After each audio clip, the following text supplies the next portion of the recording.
The council chamber floated in the darkness of space, a massive ring of metal and glass that orbited the dying star of Proxima Centauri. Inside, representatives from 847 different species sat in their designated sections. Some breathed oxygen like humans did. Others floated in tanks of methane or basked under heat lamps that would cook a person alive. The translator devices built into every seat worked overtime, turning thousands of different languages into something everyone could understand. Ambassador. Minji Park sat in the human section, her hands folded calmly in her lap. She wore a simple black suit, her dark hair pulled back in a tight bun.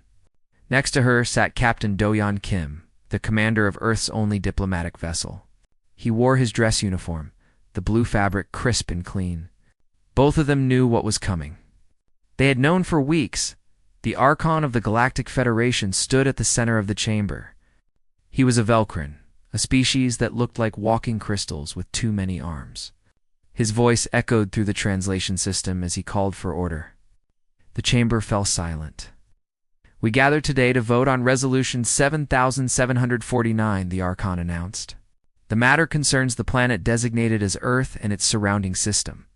Intelligence reports confirm that this region contains gravitational anomalies of significant strategic value. The mineral deposits in the asteroid belt exceed initial projections by 300%.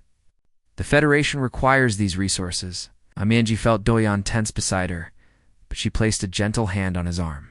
Not yet. They had to wait. A holographic display appeared above the chamber floor, showing Earth in beautiful blue and green detail. Then the image changed, showing mining operations and resource extraction facilities. The Velcrin representative stood, his crystalline body reflecting the harsh lights. "The human species has occupied this prime location for 50 years since their admission to the Federation," he said, his voice dripping with contempt. "They have contributed little to our great civilization. They possess no significant military power. Their technology remains primitive. Their population is small and easily relocated. We propose that humanity be given 6 standard cycles to evacuate their homeworld and resettle in the designated colony zones of Sector 47. Sector 47. Minji knew that sector well.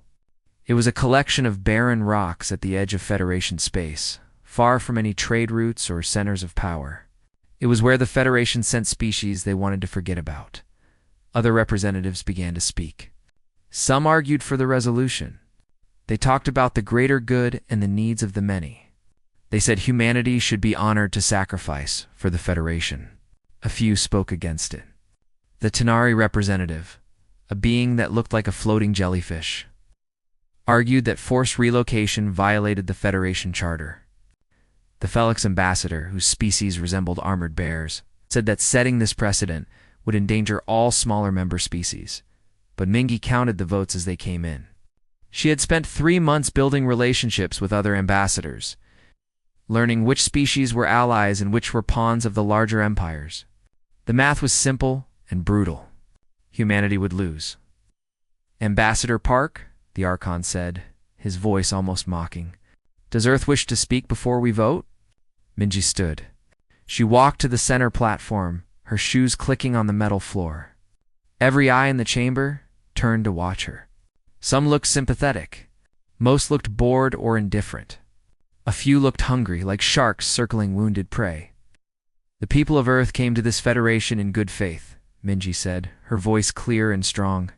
"We have honored every treaty. We have shared our culture, our art, our science. We have asked only for the same respect given to any member species.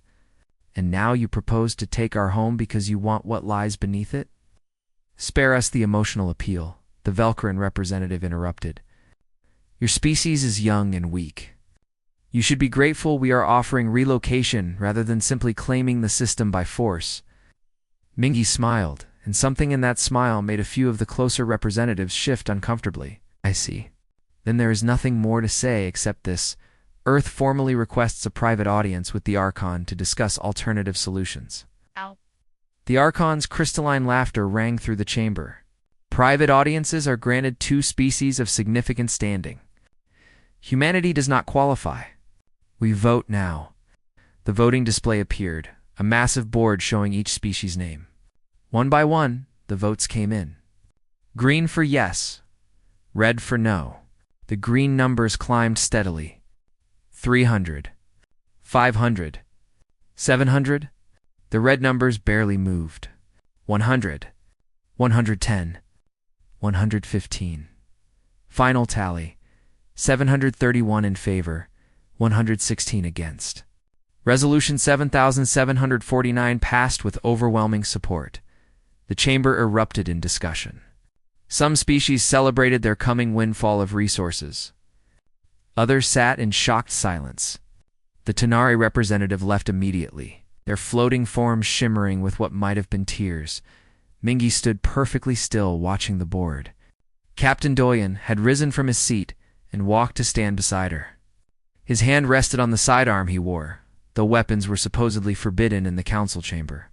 No one stopped him. Ambassador Park, the Archon said, his voice oozing false sympathy. You have 6 standard cycles to evacuate your people. The Federation will provide transport ships. We are not without mercy. Minji turned to face him. Her expression had not changed, but something in her eyes made even the Archon hesitate. She had the look of someone who knew a secret, someone who held cards they had not yet played. We will not require your transport ships, she said quietly. Earth will handle our own affairs from this point forward. So be it, the Archon replied. If your people resist the relocation, the Federation will use force. We have sent an enforcement fleet. They will arrive at Earth in 2 standard weeks. I suggest you use that time wisely. Minji nodded once. Then she did something that no ambassador had ever done in the history of the Galactic Federation Council. She turned her back on the Archon and walked away while he was still speaking. Captain Doyen followed her, his hand never leaving his weapon, as they reached the exit. Minji paused and looked back at the chamber one final time. 731 species had just voted to destroy humanity's home. They thought Earth was weak. They thought humans were primitives who would simply accept their fate. They were about to learn how wrong they were. Captain Minji said softly as the doors closed behind them. Send the signal. Activate Protocol Crimson Sky. Doyen pulled out a small communication device and entered a 12-digit code. Somewhere on Earth, in a bunker deep beneath the city of Seoul, Admiral Jae-won Lee would be receiving that signal right now. Everything they had built, everything they had hidden, everything they had prepared for over the past 50 years was about to be revealed. The galaxy had voted. Now humanity would respond, and the galaxy would never be the same again. The signal reached Earth exactly 4 minutes after Ambassador Minji sent it. Deep beneath the South Korean peninsula, in a facility that officially did not exist, Admiral Jae-won Lee sat in a command center watching 12 different screens at once. When the alert flashed red across his main display, he did not hesitate. His finger pressed the authorization button, and across the entire solar system, humanity's true defense network began to wake up. On the surface, Earth looked the same as it always did. Cities bustled with activity. Ships flew between continents. The orbital stations that handled trade with other Federation species continued their normal operations. But beneath the surface, in the depths of the oceans, under mountains and deserts, and in the cold darkness of space, beyond human-occupied zones, other systems powered up for the first time in decades. Admiral Jae-won stood and stretched.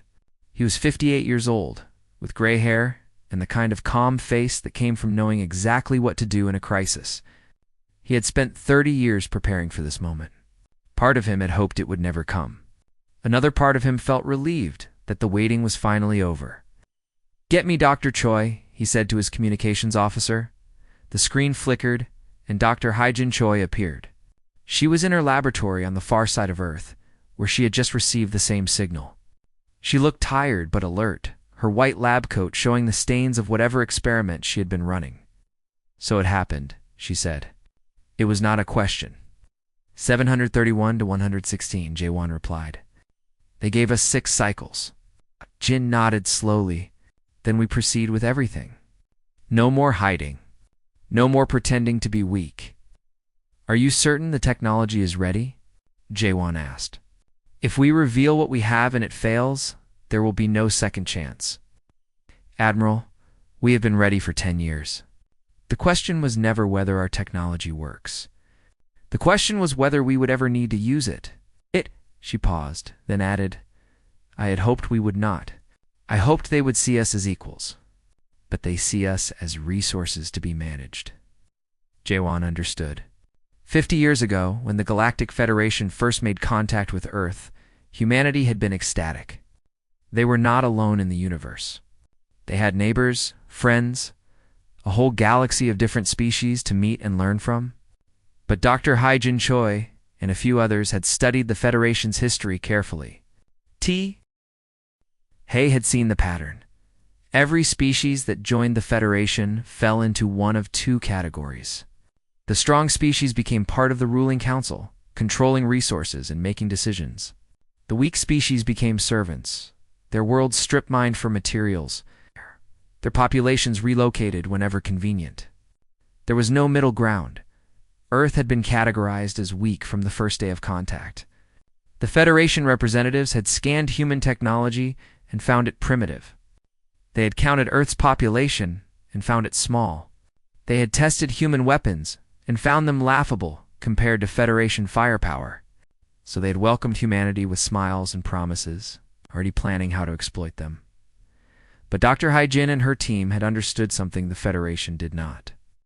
They had studied Earth's own history, the long story of colonialism and exploitation, of strong nations crushing weak ones. They had learned from humanity's mistakes. And they had made a plan, showed them what they expect to see. Haijin had told the United Earth Council 20 years ago, let them think we are primitive. Let them think we are weak. And while they look down on us, we will build something they cannot imagine. It had been the largest secret project in human history. Billions of people knew about it. Not one had spoken a word to any alien species. While Earth presented a handful of outdated diplomatic vessels to the Federation, shipyards beneath the surface of the moon built warships, using technology reverse-engineered and improved from Federation designs. While human scientists published research papers on basic physics that made alien academics laugh, other scientists worked in hidden laboratories, creating FTL drives 40% faster than anything the Federation possessed. The research stations that Earth had built throughout the solar system were actually weapon platforms. Each one could destroy a Federation battleship with a single shot. The mining operations on Mars were real, but they also hid fighter wings numbering in the thousands. The colony on Europa was not just a collection of scientists studying alien life. It was a military base with enough firepower to take on an entire Federation fleet. Every piece of Federation technology that Earth received had been taken apart, studied, and improved upon. The translator devices they used had been hacked, allowing humanity to listen to supposedly secure Federation communications. The star charts they were given had been expanded using human observation technology that could see twice as far as Federation sensors. Even the food supplies Earth imported had been analyzed to understand alien biology better than most alien species understood it themselves. And while Federation ambassadors and traders visited Earth, thinking they were observing a simple, primitive world, human intelligence officers had been spreading throughout the galaxy. They posed as tourists, merchants, students, and refugees. They built relationships with species that the Federation oppressed. They shared technology quietly with worlds that had no voice in the Council. They created a network of allies that the Federation leadership did not even know existed. Captain Doyeon Kim arrived at the bunker 6 hours after the vote. He came with Ambassador Minji, both of them looking exhausted but determined. Admiral Jaewon met them in the main conference room, where Dr. Haijin was already waiting with a holographic display of the solar system. Welcome home, Jaewon said, embracing each of them. You did well. Better than I expected. Gave them every chance, Minji replied. Every possible opportunity to choose a better path. They chose this. Then we show them what humanity really is, Doyeon said, his voice hard. We show them why forcing us from our home was the worst mistake they ever made. Dr. Haijin activated the display. The solar system appeared above the table, but it looked nothing like what the Federation believed Earth's territory looked like. Red dots marked every hidden installation. Blue lines showed the network of defense platforms. Green indicators showed ship production facilities. There were hundreds of them, spread throughout the entire system in locations the Federation had never properly scanned. "This is what we have built," Hyjin said. 2,300 weapon platforms, each one capable of destroying a Federation battleship. 500 capital ships hidden in lunar shipyards and Martian caverns. 12,000 fighter craft. Railgun installations on every major asteroid. Energy shields that can protect the entire planet. And FTL communication systems that can coordinate everything in real time. How many people know the full extent? Minji asked. Everyone, Jaewon replied. We informed the entire human population 3 years ago. 8 billion people keeping the secret. Not one leak. Not one traitor. Because every human understands what is at stake. Doyen studied the display. The Federation is sending an enforcement fleet. 200 ships, according to our intelligence. They will arrive in 2 weeks. Let them come, Jaewon said calmly.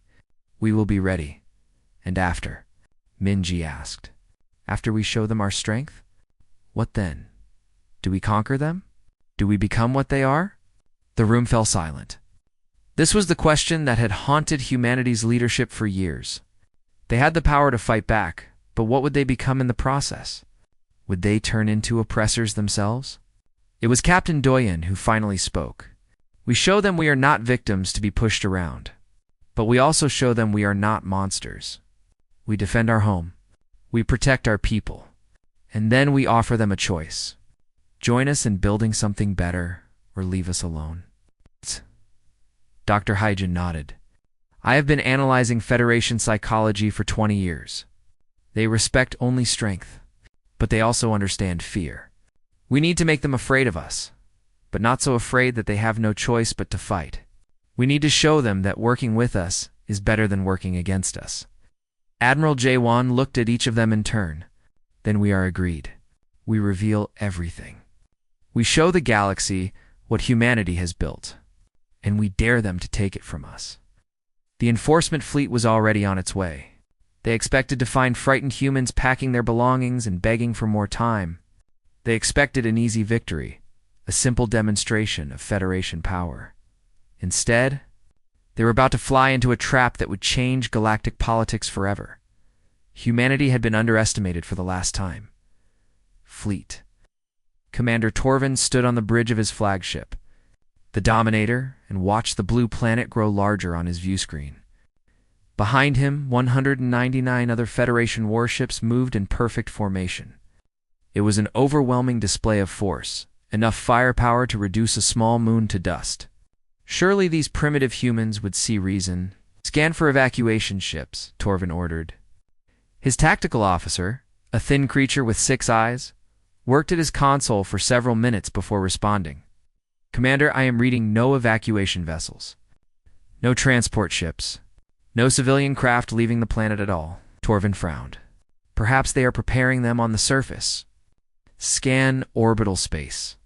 Where are their defense platforms? Their warning satellites. Orbital space is empty, Commander. I am reading only their standard commercial stations and communication satellites. No military presence at all. This confused Torvin. He had expected panic, ships fleeing in all directions, perhaps even a desperate attempt at negotiation. But empty space? Were the humans really so foolish that they had done nothing in the 2 weeks since the vote? Open a channel to the planet, Torvin commanded. Let us remind them why we are here. Communication line opened. After a moment, a woman's face appeared on the screen. Torvin recognized her from the intelligence briefings. Ambassador Minji Park, the human who had walked out of the council chamber. She looked calm, almost serene, sitting in what appeared to be an office on Earth's surface. Ambassador Park, Torvin said, keeping his voice neutral. I am Fleet Commander Torvin of the Federation Enforcement Division. You have been given 6 standard cycles to evacuate your planet. That time is now reduced to 3 cycles. If you do not begin immediate evacuation procedures, I am authorized to use compliance measures. Minji smiled. It was not a friendly smile. Fleet Commander, your presence in our solar system is not welcome. You have 1 hour to leave. If you do not, we will consider it an act of war. Torvin could not believe what he was hearing. Several officers on his bridge turned to look at him with confusion. Was this human female serious? She commanded no ships, no weapons, no defense at all. Yet she made demands of a Federation fleet. Ambassador, I do not think you understand the situation. We have 200 warships. You have nothing. I am trying to be reasonable here. Begin your evacuation, and no one needs to be hurt. Commander Torvin Minji replied, her voice dropping to something cold and hard. You are the one who does not understand. You have 59 minutes remaining. I suggest you use them wisely. The communication cut off. Torvin stared at the blank screen in disbelief. Then he turned to his weapons officer. Target an uninhabited area of the planet's surface. The Australian desert region. Prepare a demonstration strike. Perhaps when they see what our weapons can do, they will become more cooperative. Target locked, Commander, the weapons officer reported. Firing on your command. Torvin took a breath. He did not enjoy terrorizing primitives, but orders were orders. Fire. The moment the word left his mouth, everything changed. Warning alarms shrieked across every ship in the fleet. Tactical displays exploded with red indicators. The weapons officer screamed something about target locks. Hundreds of them. Thousands of them. Torvin's screen showed his entire fleet painted red, every single ship marked by multiple targeting systems. Report. Torvin shouted over the chaos. His tactical officer's 6 eyes were wide with terror. Commander, we are reading massive energy signatures throughout the system. The moon, it is opening. There are ships inside. Enormous ships. And the asteroids, they are not asteroids. They are weapon platforms. Mars is launching fighters. Jupiter's moons have powered up weapon systems. We are surrounded, Commander. Completely surrounded. On the main view screen, Torvin watched in horror as the moon literally split open like a flower blooming. Massive doors that had been hidden beneath holographic projections and lunar dust swung wide, revealing enormous hangar bays. Ship after ship emerged, each one larger than any vessel in his fleet. He counted 50 of them before he stopped counting. A new communication signal forced its way onto his screen, overriding all his security protocols. A man in a military uniform appeared. He had gray hair and the kind of eyes that had seen too many battles. The human looked directly at Torvin with absolute calm. Fleet Commander Torvin, I am Admiral Jaewon Lee of the Earth Defense Forces. You attempted to fire weapons at our planet? That was unwise. This is impossible, Torvin whispered. You are a primitive species. You have no military power. Your intelligence reports were wrong, Jaewon interrupted. We showed you what we wanted you to see. Now we show you the truth. Every ship in your fleet is currently targeted by a minimum of 6 weapons platforms. Each platform has 3 times the firepower of your largest battleship. If you do not immediately power down your weapons and retreat from our system, we will defend ourselves. We will not miss. Another officer's voice joined in. A younger man appeared on the split screen. Commander Torvin, I am Captain Doyeon Kim. I want to be very clear about your situation. My admiral is being polite because that is his nature. But I am a soldier, so let me speak plainly. You came here to threaten our home. You came here to take our planet? You came here believing we were weak and helpless. You were wrong on all counts. Leave now, while you still can. Torvin looked at his tactical display. The numbers were overwhelming. 2,300 weapons platforms, each one locked onto his fleet.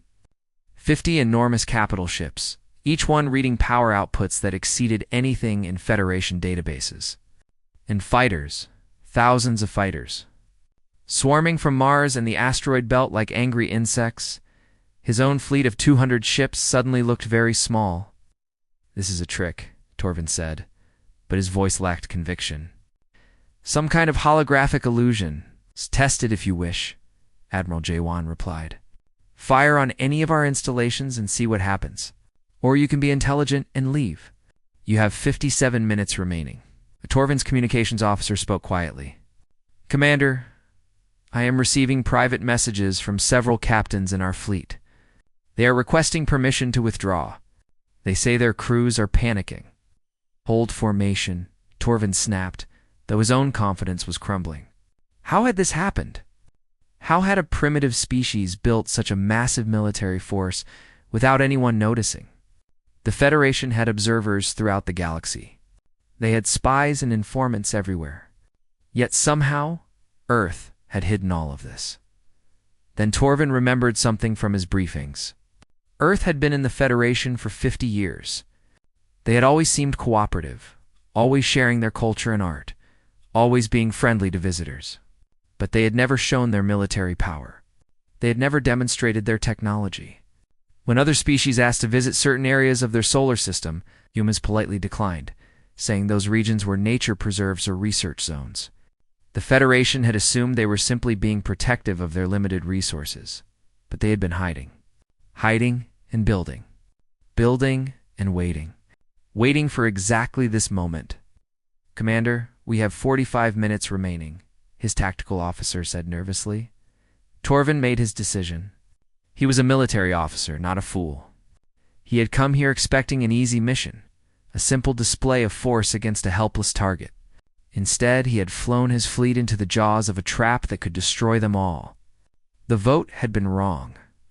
Earth was not weak. Earth was not primitive. Earth was the single most heavily armed system he had ever seen. "Power down all weapons," Torvin ordered quietly. "All ships, prepare for retreat, Commander," his weapons officer asked in surprise. "Do it," Torvin said more firmly. "We are leaving now." On the view screen, Admiral Jawan nodded slowly, as if he had expected this. "A wise choice, Commander. You may leave our system in peace. But deliver this message to your Federation Council. Earth will not evacuate. Earth will not surrender. If they want our world, they will have to take it by force. And we will make them pay for every meter of ground in blood and fire. Do you understand?" "I understand," Torvin replied. He felt humiliated, defeated without even fighting. But he was also alive, and so was his fleet. That counted for something. The Federation ships turned and began the FTL jump sequence.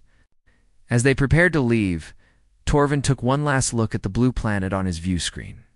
It looked so peaceful, so harmless. But now he knew the truth. Earth was not a victim to be pushed around. Earth was a predator that had been pretending to be prey. The jump activated. And the fleet vanished from Earth's system in a flash of light. They left behind several damaged sensor drones that had overloaded trying to track all the target locks. The drones drifted in space, recording everything, sending data back to Federation Command. On Earth, in the underground bunker, Admiral Jawan Lee watched the fleet retreat. Around him, officers cheered and celebrated, but Jawan did not join them. He knew this was only the beginning. "They will be back," he said quietly to Captain Doyen, who stood beside him. "And next time, they will bring more ships." "Let them," Doyen replied, his voice hard.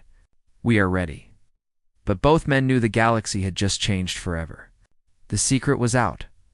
Humanity was no longer the weak newcomer that could be pushed around, and the Federation would have to decide how to respond to that reality. The video footage reached every corner of the galaxy within 6 hours. Fleet Commander Torvin's sensor drones had recorded everything before they failed. The moon opening like a mechanical flower. The massive warships emerging from hidden bays. The thousands of weapon platforms lighting up across Earth's solar system. 200 Federation ships fleeing without. Firing a single shot, the Galactic Federation Council chamber erupted into chaos. Species that had voted to relocate humanity now screamed at each other across the floor. The Velcrin representative tried to claim the footage was fake, a human trick using holograms and illusions. But the sensor data was too detailed, too accurate. The weapon signatures were real. The power readings were real. Earth's military force was very, very real. The Archon called for order repeatedly, his crystalline voice cracking with stress. When the chamber finally quieted, he looked older somehow, dimmer, as if the light inside his body had faded. "How did this happen?" he asked, his voice barely above a whisper. How did we not know?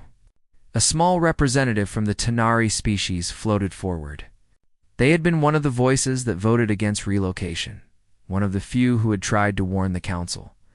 Now their voice carried a tone of anger. You did not know because you did not want to know, the Tanari said. For 50 years, humanity showed you exactly what you expected to see. They appeared weak because you believed they were weak. They appeared primitive because you assumed they were primitive. You saw what your prejudice wanted you to see, and now you discover that you were blind. This changes nothing, the Velcrin representative snarled. They deceived us. They lied about their military capabilities. This is a violation of Federation law. We should mobilize the full fleet and crush them before they become an even greater threat. But other voices disagreed. The Felix ambassador stood, his armored bulk intimidating even across the vast chamber. The Velcrin speak of crushing threats. But who is the real threat here? We voted to steal a planet from a peaceful species. We gave them no choice, no negotiation, no respect.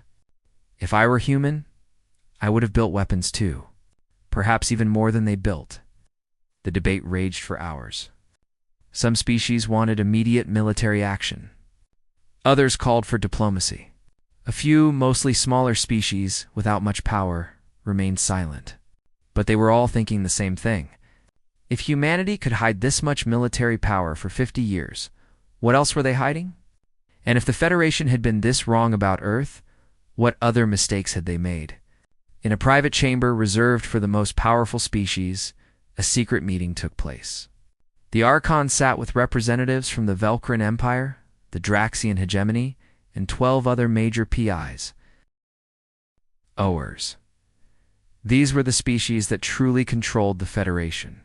The ones who made the real decisions while smaller species voted on matters that had already been decided. We have a serious problem, the Archon said. Our intelligence networks have been analyzing the footage. The technology Earth displayed is more advanced than ours. Their FTL signatures suggest drives that are 40% faster than our best models. Their weapon platforms use energy systems we do not fully understand. And their capital ships are built with materials that should not exist. Then where did they get this technology? Asked the Draxian representative, a being that resembled a floating brain in a protective sphere. Did they steal it? Did another species arm them? No, said a new voice. A figure emerged from the shadows at the back of the room. It was a human, but not one any of them recognized. He wore simple clothes and smiled pleasantly as if he belonged there. We built it ourselves. From the technology you gave us, thank you for that, by the way. Security alarms should have sounded. Guards should have rushed in, but nothing happened. The human continued smiling. My name is Jin-Soo Han. I am one of Earth's intelligence operatives. I have been working in this station for 20 years. I serve drinks in the diplomatic bar. I clean the floors in the council chamber. I am invisible to you because you never thought to look at the servants and workers around you, and I am not alone. There are 300 of us throughout this station, listening, learning, reporting everything back to Earth. The Velcrin representative lunged forward, but the human held up a small device. I would not recommend violence.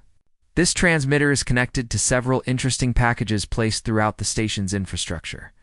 If my heart stops, if I am harmed in any way, those packages activate. I do not think you want that. The Archon's voice was tight with controlled rage. What do you want? I am here to deliver a message from Ambassador Minji Park, Jin-Soo said calmly. Earth knows what you are planning. You intend to gather a massive fleet and attack our system. You will convince 40 or 50 species to join you, promising them shares of Earth's resources. You will call it a peacekeeping action. You will say humanity is a threat to galactic stability. How do you know this? The Draxian demanded. Because we have been listening to your private conversations for decades, Jin-Soo replied. We know about your secret meetings. We know about the deals you make. We know which species you have crushed and which you have exploited. We know everything. And we have been preparing for this moment since the day we joined your Federation. He pulled out another device, this one a small data pad. This contains evidence. Real evidence, not theories or guesses. Evidence of every crime your council has committed for the past 100 years. Forced relocations, like the one you tried on us. Species that were destroyed for refusing to obey. Planets stripped bare for resources. And we've sent copies to every news network, every independent journalist, every opposition group in the Federation. By tomorrow, everyone will know what you have done. The room erupted. Accusations flew. Threats were made. But Jinsu simply stood there, smiling, untouchable behind his threat of explosives and his shield of information. But we are not unreasonable, Jinsu continued. Earth does not want war. We want peace. We want respect. We want to be left alone to live our lives. So here's our offer. Leave us alone, and we will not release all of the information we have collected. We will keep your secrets. We will even continue to trade with you, to share our culture, to participate in the Federation as equals. But if you attack us, if you send your fleets to our home, we will destroy you. Not just militarily. We will destroy you politically, economically, socially. We will reveal every crime. We will support every oppressed species. We will help every colony that wants independence. We will burn your Federation down from the inside. You're threatening us. The Archon asked quietly. Jinsu replied, I am offering you a choice. You can accept that humanity is not your victim. You can treat us with respect. You can reform your Federation to be something better than it is. Or you can try to destroy us and discover that we have prepared for that too. The choice is yours. Then, before anyone could stop him, Jinsu activated a personal teleportation device and vanished. Federation security teams flooded the room seconds later, but he was already gone. And his message remained. Across the galaxy, the evidence he mentioned began to spread. News networks picked it up. Independent species that had been oppressed for generations suddenly had proof of their mistreatment. The Federation's carefully maintained image of benevolent. Leadership crumbled as species after species came forward with their own stories of exploitation. The Velcrin Empire, desperate to salvage their pride and power, began mobilizing their war fleet. They sent messages to 40 other species, calling for a united front against the human threat. Many species agreed, either out of fear or because they had been promised a share of Earth's resources, but many more refused. Some openly, others quietly. In a small station near the edge of Federation space, Dr. Hejin Choi met with representatives from 20 different species. These were the ones who had voted against relocation, the ones who had spoken out against exploitation, the ones who remembered what it was like to be small and powerless. Us. Earth offers you protection, Hejin said to them. We offer alliance. We offer technology that we have been developing in secret. Medical advances that can extend your lifespans. Agricultural techniques that can end hunger on your worlds. Clean energy systems that will make resource wars unnecessary. We ask for nothing in return except friendship and the promise that you will help us build something better than the Federation. And if we refuse? Asked one representative, a being that looked like a collection of floating crystals. Then we leave you alone, Hejin replied. We do not force anyone to join us. We do not threaten or manipulate. Those are Federation tactics. We offer a choice. That is the human way. One by one, the representatives agreed. They would not fight with the Velcrin fleet. Some would actively oppose it. Others would simply refuse to participate. And a few would share the information Earth had given them with their own populations, sparking movements for independence and reform across dozens of worlds back on Earth. Captain Doyon Kim stood in the command center watching all of this unfold. Admiral Jaewon stood beside him, both men looking at the strategic display that showed the galaxy splitting apart. The Federation was fracturing.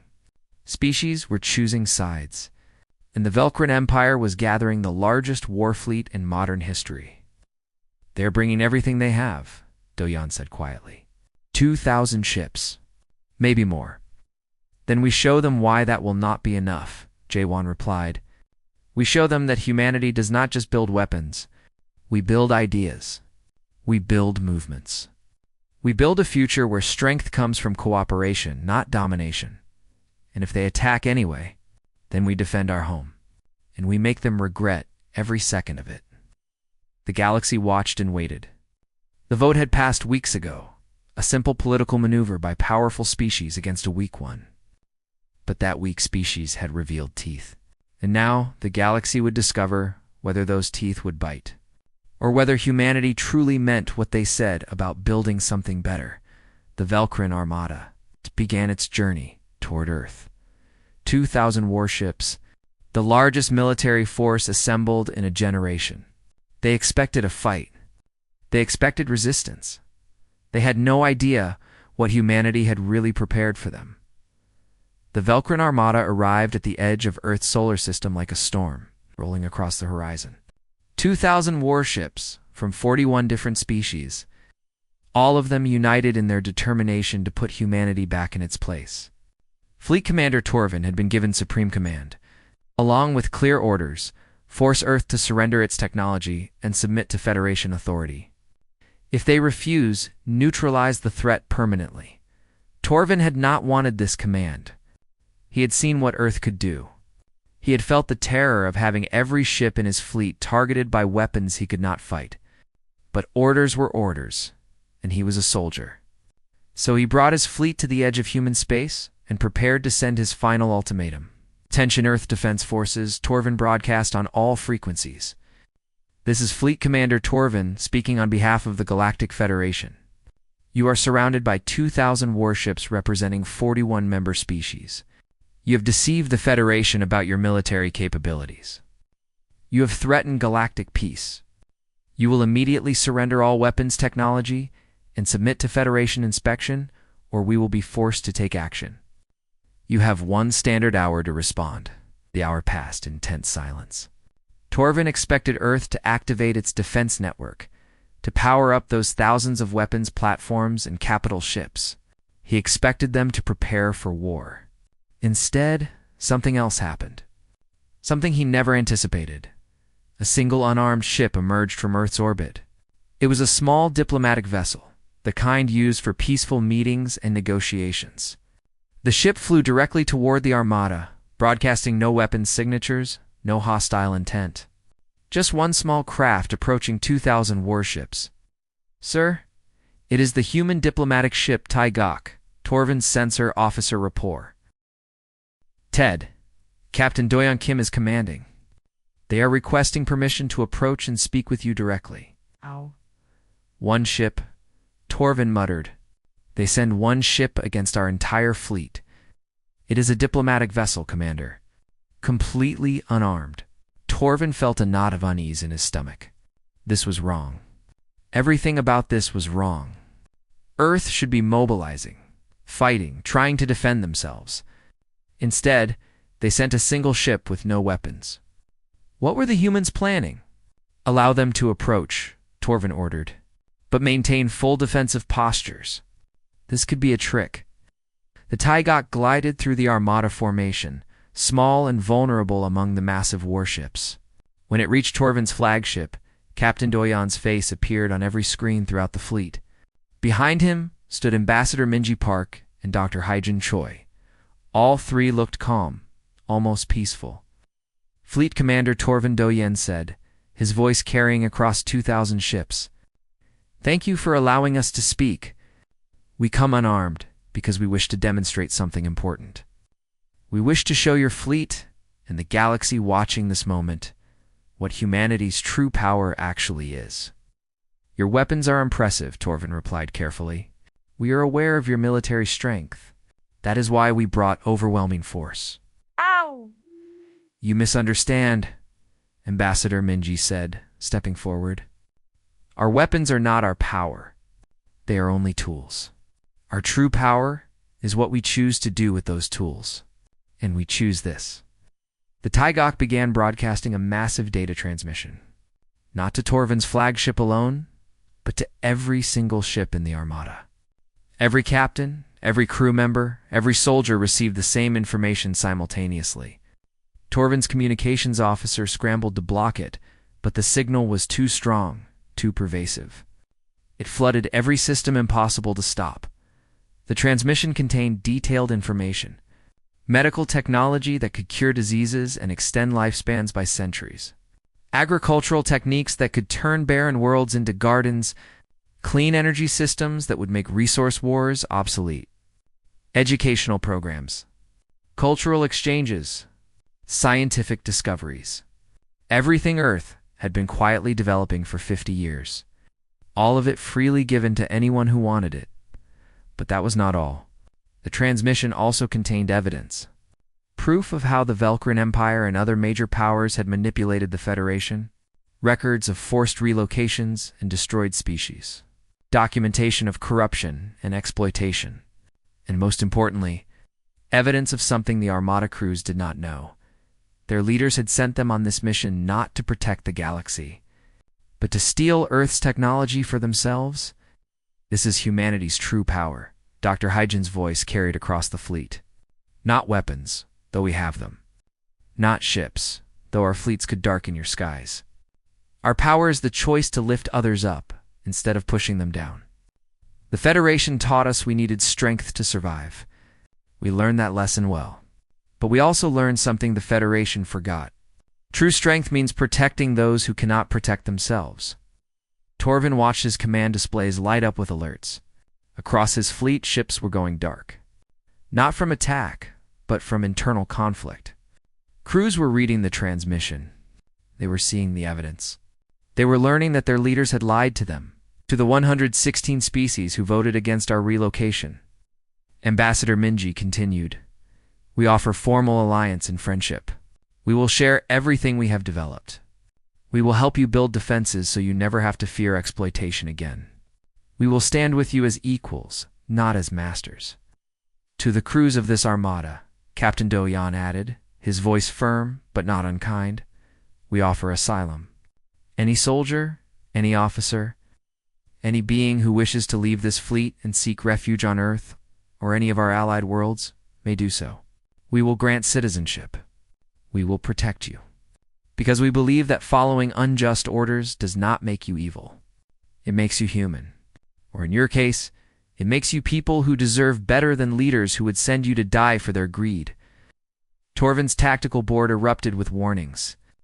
Ships throughout his fleet were powering down weapons. Some were breaking formation entirely.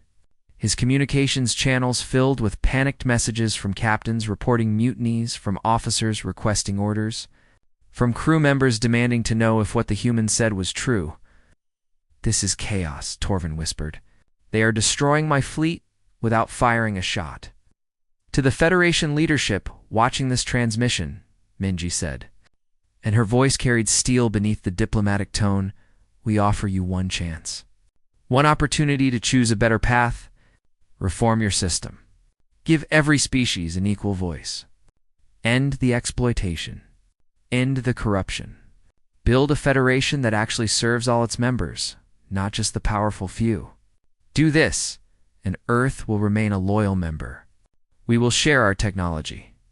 We will work together to make the galaxy a better place for everyone." "But if you refuse," Do-Yan said, and his eyes hardened, "if you continue down this path of domination and control, we will oppose you. Not just with weapons, though we have those. We will oppose you with ideas, with support for every oppressed colony, with technology freely shared to any species that wants independence. We will help them build defenses. We will teach them how to protect themselves. We will show them that the Federation's way is not the only way." Dr. Hygen spoke last, her voice carrying the weight of decades of research and planning. "You believed humanity was weak because we appeared cooperative. You thought we were primitive because we showed you simple technology. You assumed we would accept whatever you decided for us because we were new to the galactic community. You were wrong on every count. We were never weak. We were patient. We were never primitive. We were careful. And we never accepted your authority. We simply waited for you to reveal your true nature. And now the galaxy sees what you are," Minji concluded. "Now every species knows the truth. You can try to fight us, but you will lose more than ships. You will lose the trust of every member species. You will lose your authority. You will lose everything you have built. Or you can work with us to build something better, something fair, Something worthy of respect? The transmission ended, but its effects rippled through the armada like a shockwave. Torvin watched helplessly as his fleet disintegrated before his eyes. 300 ships powered down weapons entirely and requested permission to leave.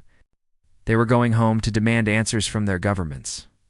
17 species withdrew from the armada completely. Recalling their vessels and issuing public statements condemning the mission, Torvin's own Velcrin ships remained. But even among them he could see hesitation. His crew had seen the evidence. They had read about the exploitation their empire had committed. Some of them were questioning whether they were serving justice or serving greed. A private communication channel opened. It was Admiral Jaewon Lee, his face filling Torvin's screen with an expression of calm understanding. "Commander Torvin," Jaewon said quietly, speaking only to him now. "You are a soldier, following orders. I respect that.